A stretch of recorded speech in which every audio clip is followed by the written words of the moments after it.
चलिए अब हम देखते हैं आपका प्रश्न चौथा प्रश्न है, सिद्ध कीजिए कि बाह्य बिंदु से वृत्त पर खींची गई स्पर्श रेखाओं की लंबाइयां बराबर होती है। तो यहाँ नाम आया है वृत्त का, तो हल लिखेंगे हम। आपका दिया है वृत्त COR, सी मतलब सर्कल, ओ क्या है उसका केंद्र, और उसकी त्रिज्या। बाह्य बिंदु से, तो ये आपका वृत्त हो गया, जस्ट ये सबसे बाहर में आपका एक बिंदु लिया गया है, ठीक है, बाह्य बिंदु, इसका नामकरण है ए, ठीक है। बाह्य बिंदु से वृत्त पर खींची गई स्पर्श रेखा, वृत्त को क्या करेगा, स्पर्श करेगा, ठीक है। तो ए से आपका ऐसा एक रेखाखंड खींचा गया है जो क्या किया है, इस वृत्त को स्पर्श किया है। तो इधर AP एक स्पर्श रेखाखंड हुआ, नीचे वाला भी आपका ए से क्यों, ये भी क्या हुआ, स्पर्श रेखाखंड हुआ। तो इस तरह आपका वृत्त के बाह्य बिंदुओं से केवल 2 ही स्पर्श रेखा खींची जा सकती हैं, ठीक है। तो हम लिख देंगे AP व AQ, बाह्य बिंदु ए से वृत्त पर खींची गई क्या है आपका 2 स्पर्श रेखाखंड है, ठीक है। और सवाल में बोला गया है सिद्ध करना है कि स्पर्श रेखाओं की लंबाइयां क्या होती है, बराबर होती है। तो स्पर्श रेखा कौन कौन सा, AP और ये कौन सा, AQ, ये दोनों बराबर हमको सिद्ध करना है, ठीक है। रचना करेंगे आपका, तो ये जो वृत्त का केंद्र O है, इस वृत्त के केंद्र को A,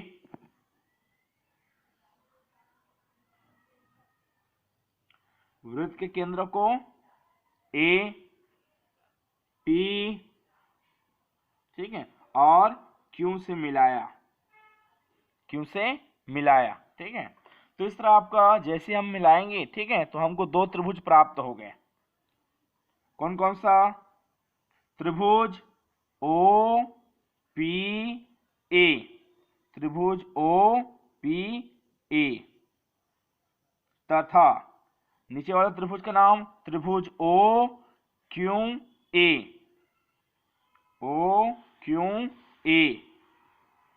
में।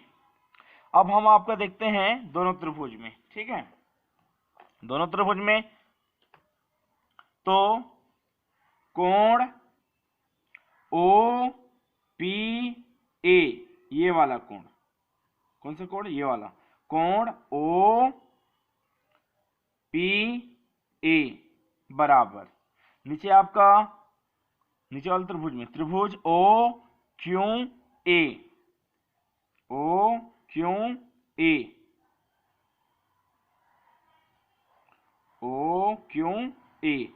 ये दोनों क्या होगा आपका, बराबर होगा। क्यों, तो देखिए ये जो आपका Q और ऊपर में कौन सा है P, ये है आपका स्पर्श बिंदु। स्पर्श आपका रेखाखंड कौन है, AP है स्पर्श रेखाखंड, और AQ है। P जो है आपका स्पर्श बिंदु है, वृत्त को कौन से बिंदु पर टच कर रहा है, बिंदु P पर। तो P और Q क्या है, स्पर्श बिंदु है। तो यहां लिखेंगे कारण, देखिए आपका Q बराबर होगा ये दोनों स्पर्श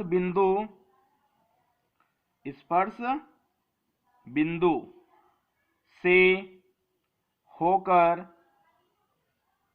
जाने वाली त्रिज्या, स्पर्श बिंदु से होकर जाने वाली त्रिज्या स्पर्श रेखाखंड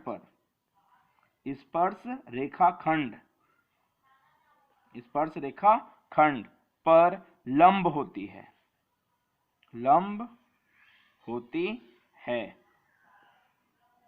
ठीक है। लंब होते हैं मतलब कितने अंश का कोण, 90 अंश का, कितने अंश का कोण, 90 अंश का।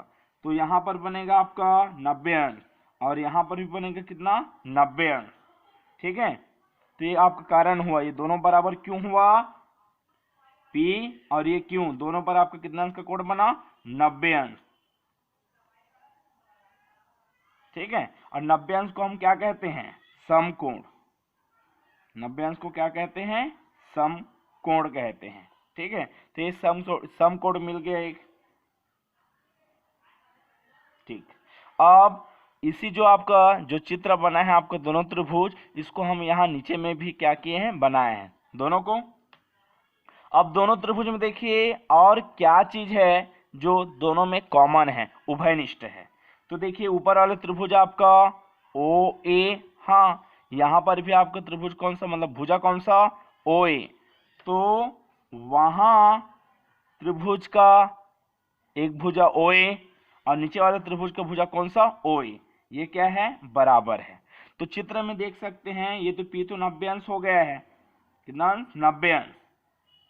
तो ये आपका लंब हो जाएगा और ये वाला आधार हो जाएगा। तो ये जो बचा है तिरछा, ये कौन सा होगा, कर्ण। वैसे ये तो 90 अंश हो गया है, तो ये आपका लंब, ये वाला आधार, ये वाला क्या हो जाएगा आपका कर्ण।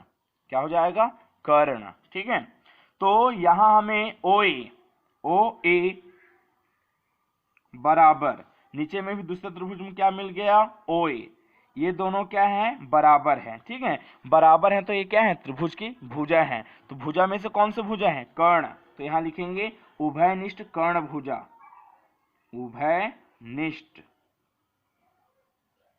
कर्ण भुजा, ये।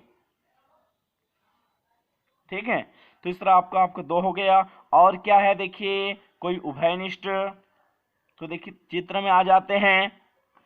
तो वृत्त के केंद्र O और P, OP और O और A Q, OQ। ठीक है, अगर सभी चित्रों को आपका अगल बगल भूल जाए, वृत्त वाला ध्यान रखें और O से P देखें और O से Q, तो OP और OQ क्या होंगे, बराबर होंगे। क्यों, चूंकि वो क्या है, वृत्त की त्रिज्याएं हैं। और हम सभी जानते हैं एक वृत्त में जितने भी आपकी त्रिज्या होती है, ठीक है, ओके, सभी की लंबाई क्या होती है, समान होती है। तो यहां हो जाएगा OP बराबर OQ, OP बराबर OQ। ठीक है, लिखेंगे एक ही वृत्त की त्रिज्याएं हैं, एक ही वृत्त की क्या है, त्रिज्याएं हैं, वृत्त की त्रिज्याएं हैं, अतः ये दोनों क्या होंगे, बराबर होंगे। तो ये तो आपकी त्रिज्या है, सही बात है, वृत्त की क्या है, त्रिज्या है। लेकिन अगर हम आपको त्रिभुज में देखेंगे, तो त्रिभुज में देखेंगे तो ये क्या है, भुजाएं हैं। त्रिभुज में देखेंगे क्या है, ये भुजाएं हैं। तो इस तरह देखिए आपका पहले हमको मिला था समकोण, फिर बाद में आपका कर्ण, फिर एक और भुजा। तो इस तरह आपका समकोण कर्ण भुजा प्रमेय से, समकोण कर्ण भुजा प्रमेय से, भुजा सर्वांग समता के नियम से, सर्वांग समता के नियम से